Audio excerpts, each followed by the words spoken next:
Assalamualaikum warahmatullahi wabarakatuh. Halo teman-teman semuanya, apa kabar ya? Semoga selalu dalam keadaan sehat, bahagia, dan dilindungi oleh Allah Subhanahu wa taala. Oke, hari ini saya mau ngobrol santai aja ya, santai. Kalian tahu nggak soal hal ini gitu kan?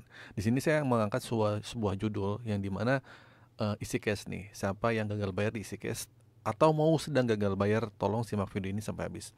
Oke, jadi ada beberapa yang bilang katanya isi case itu akan segera mengirim di lapangannya setelah 2 minggu telat bayar. Nah, apakah ini bagian dari risiko gagal bayar di isi case? Oke, jadi gini teman-teman ya. Hal ini mungkin sering banget dibahas ya, dibahas orang-orang apakah isi case ada di lapangan apa tidak, mungkin dari tahun lalu dan sekarang gimana update-nya. Ya, oke. Nah, aplikasi pinjaman online yang biasa disebut dengan pinjol gitu kan. Kita fokus ke aplikasi dulu yang namanya EasyCash ini. Oke, yang di mana namanya tuh makin sering muncul karena banyak banget pengguna yang mengeluh soal masalah gagal bayar atau telat bayar. Oke. Di sini banyak banget yang tanya juga, Kak, benar nggak sih kalau EasyCash tuh kalau telat bayar mau 2 minggu, sebulan langsung dikirim di lapangannya? Karena ada yang diancam seperti itu. Nah, terus ada pertanyaan lagi, Kak, EasyCash itu legal nggak sih? Kok banyak yang bilang tuh katanya semi ilegal. Nah, oke, saya lurusin. Nah, makanya saya coba rangkum ini ya. Di sini berdasarkan pengalaman banyak orang, info-info yang beredar juga, dan sudut pandang pribadi saya juga. Jadi harapan ini saya bisa bantu kalian yang lagi galau atau panik sekedar butuh pencerahan tentang masalah dunia di perpinjolan. Oke, yang pertama nih, pertanyaan pertama. Benar nggak sih kalau di lapangan isi cash ini langsung datang kalau telat bayar 2 minggu? Nah ini nih. Nah ini paling sering sering banget yang bikin orang panik. Banyak yang bilang kalau kita telat bayar katanya 2 minggu aja, di lapangannya bakal langsung dikirim ke rumah. Tapi setelah banyak yang saya lihat dari sharing-sharing orang yang mengalami ini, ternyata kenyataannya nggak selalu kayak gitu.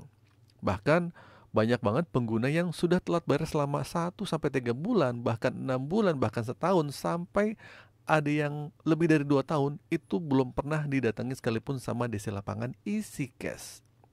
Jadi kalau ada bilang awas loh nanti 2 minggu langsung disamperin gitu kan, ya bilang aja itu belum tentu benar. Karena sampai sekarang ya, isi cash itu masih belum terbukti secara luas punya DC lapangan yang benar-benar aktif seperti hal-hal pinjol besar yang lainnya, seperti mungkin yang aku laku, kredivo dan sebagainya. Nah, kalaupun ada satu dua kasus yang katanya didatengin sama DC, bisa jadi itu cuman tim internal mereka yang sekadar cuma ngantar surat tagihan atau sekedar ngecek lokasi gitu kan. Bukan kayak DC konvensional yang bawa surat tugas, identitas lengkap dan lain-lainnya. Dan bahkan kalaupun benar DC, belum tentu juga mereka punya izin resmi sebagai penagih lapangan. Jadi teman-teman tetap tenang nih, jangan langsung panik dulu. Jangan langsung takut karena dengar cerita orang lain. Lihat dulu faktanya seperti apa. Terus yang kedua nih pertanyaannya, Bang, bener gak sih kalau isi cash itu semi ilegal, bukan legal?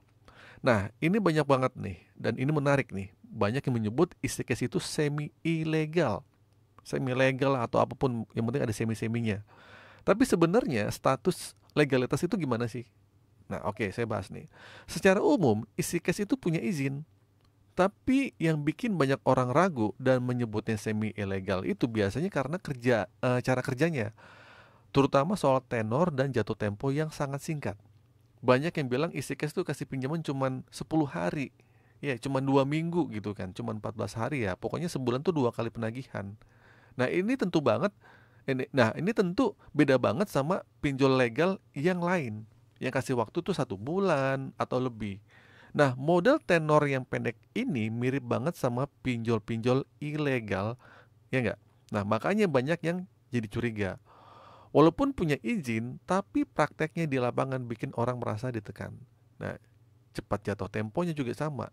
Dan terkesan tidak memberikan ruang nafas buat para peminjamnya. Nah, itulah kenapa banyak yang akhirnya menganggap isi cash ini sebagai pinjol semi legal. Semi ilegal atau legal, pokoknya gitulah, ada semi-seminya. Nah, tapi sekali lagi ini adalah sebutan dari para pengguna ya. Secara hukum atau dokumen perizinan, isi case mungkin sudah terdaftar di OJK. Tapi persepsi orang lain bisa beda-beda karena pengalaman masing-masing. Nah, oke, yang ketiga nih, pertanyaannya, risiko kalau telat bayar isi cash itu gimana, Bang? Oke, sekarang masuk ke bagian yang penting. Apa sih resiko yang biasa terjadi kalau kita telat bayar atau gagal bayar di isi cash? Yang pertama, tentu saja kita bakal diteror lewat WA, iya nggak?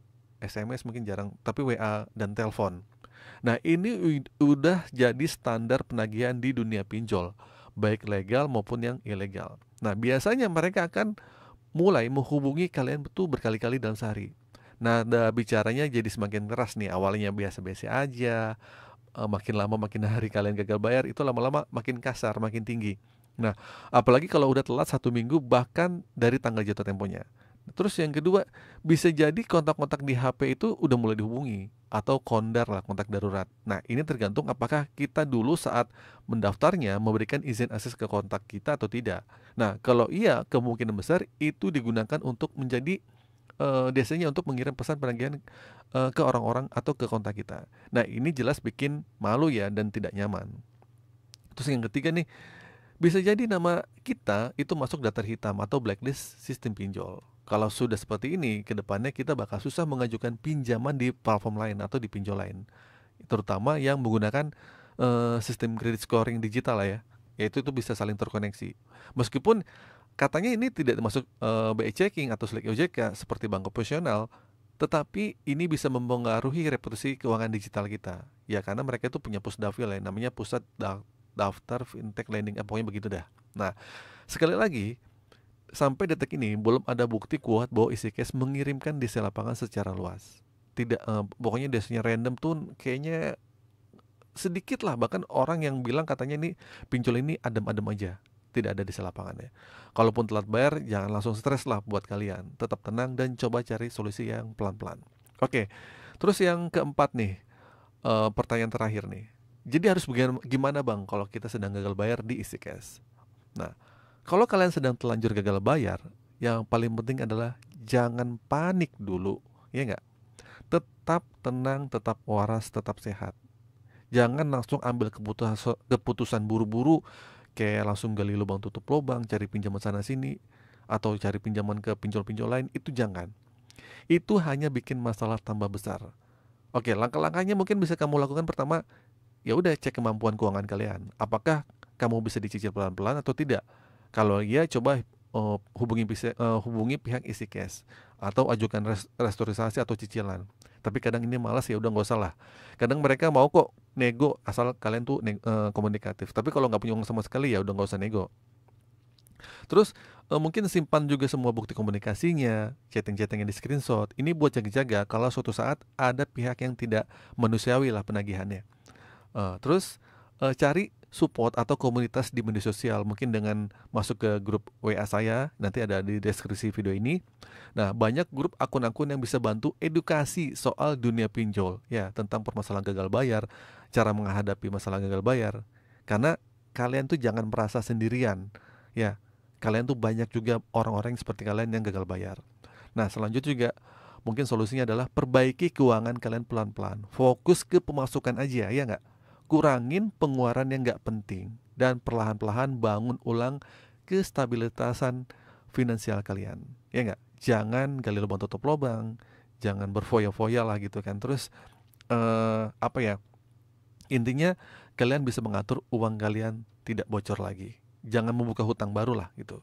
Nah, oke, terakhir kesimpulannya, apakah kalau telat bayar istiqes langsung dikirimin di lapangan? Jawabannya belum tentu. Bahkan ini tidak benar. Sampai sekarang kasus-kasus seperti ini masih bisa dihitung jari ya, dan tidak bisa dijadikan patokan umum. Bisa jadi mereka tuh belum punya tim desa lapangan yang resmi.